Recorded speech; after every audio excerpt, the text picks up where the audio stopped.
Hello what is up guys. अभी हम लोग द साइलेंट सी का एपिसोड नंबर 4 को एक्सप्लेन करेंगे। अगर तुम लोगों ने अभी तक पिछले 3 वीडियोस नहीं देखे देन जल्दी से जल्दी देख लो, link is in the description.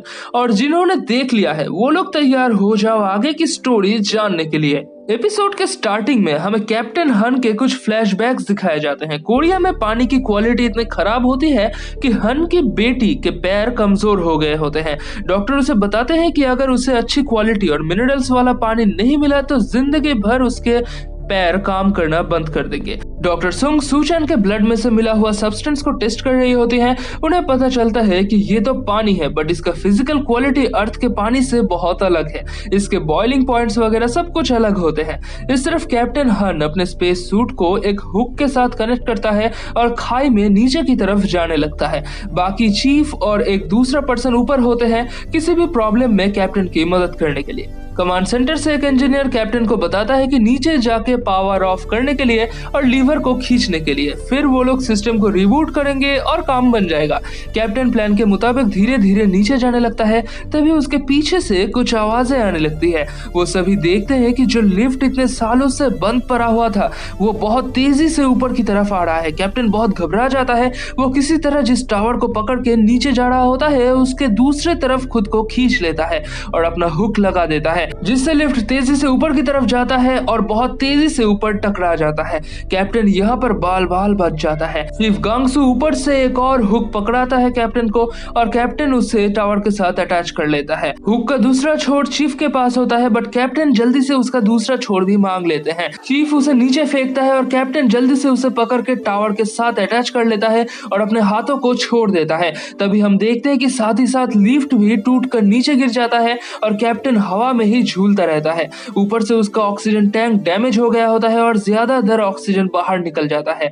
वहां पे सारे ही लोग काफी हैरान होते हैं क्योंकि इतने सालों से जो लिफ्ट बंद हुई थी वो अचानक अपने आप चलने कैसी लगे और ऊपर से उसे कंट्रोल भी नहीं किया जा सकता। कैप्टन को कुछ देर बाद होश आता है। उसके सूट में सिर्फ 2% ऑक्सीजन बचा हुआ होता है। फिर भी किसी तरह वो नीचे घुसता है और धीरे धीरे प्लान के मुताबिक सारे काम कंप्लीट करता है और उनका सिस्टम भी रिबूट हो जाता है। बट कुछ ही देर में कैप्टन की ऑक्सीजन पूरी तरह से खत्म हो जाती है और वो वहीं पर बेहोश हो जाता है। इस तरफ डॉक्टर सुंग और ह्यूंग इस बात को लेकर चिंता कर रहे होते हैं कि सूचान के बॉडी में इतनी जल्दी इतना ज्यादा पानी कैसे भर गया और उसके मौत के बाद अचानक पानी का मात्रा बढ़ना बंद कैसे हो गया। इसी बात को लेकर वो लोग चिंता कर रहे होते हैं।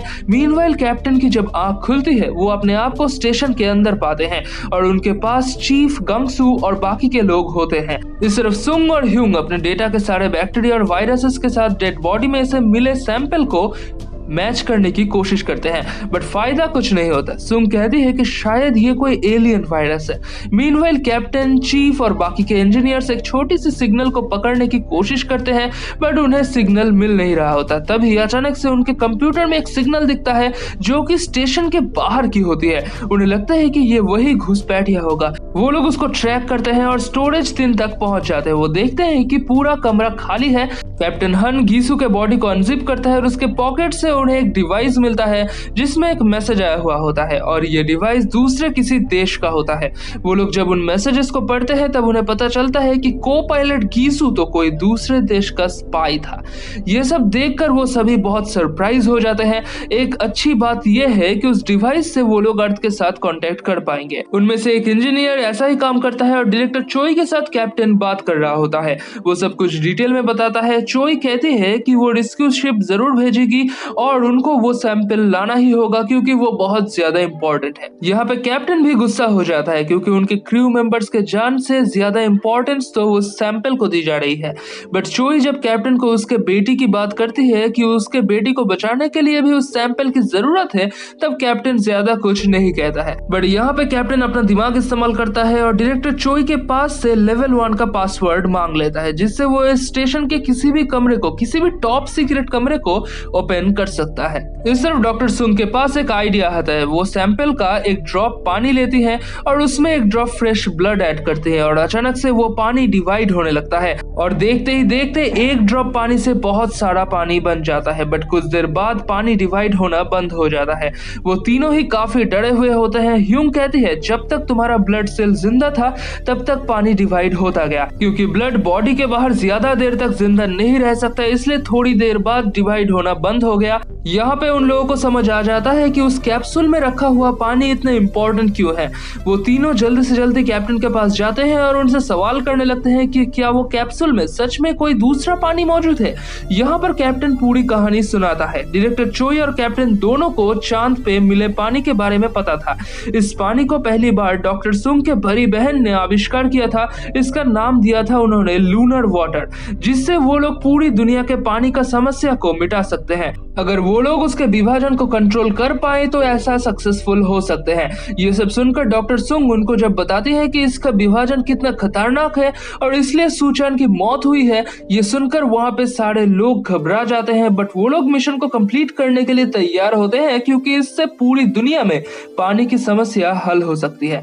इसके बाद सुंग और कैप्टन एक दूसरे कमरे में कुछ डिस्कस कर रहे होते हैं। तब सुंग बताती है कि उसे अपने बहन से मैसेज मिला था यहाँ पर आकर डेटा स्टोरेज को छानबीन करने के लिए, पर डेटा स्टोरेज में जाने के लिए उन्हें लेवल 1 का पासवर्ड चाहिए, जो कि कैप्टन ने कुछ ही देर पहले डायरेक्टर चोई से ले लिया है। सो वो दोनों डेटा स्टोरेज के पास जाते हैं, अपने सूट में से कैमरास खोल लेते हैं। यहाँ पे आप लोगों को बता दूं कि मौका मिलते ही डॉक्टर सुंग ने इधर उधर छानबीन करके डेटा स्टोरेज को ढूंढ कर रखा था।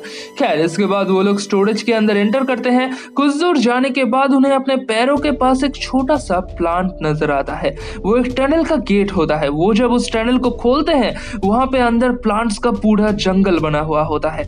एंड यहाँ पर एपिसोड 4 की कहानी हो जाती है खत्म। इन प्लांट्स का राज क्या है वो हमको आगे के एपिसोड्स में पता चलेगा। चैनल को जरूर से जरूर सब्सक्राइब करो और वीडियो पसंद है देन वीडियो को लाइक और शेयर करो और कमेंट्स में बताओ अगला कौन सा के ड्रामा हमको एक्सप्लेन करना चाहिए।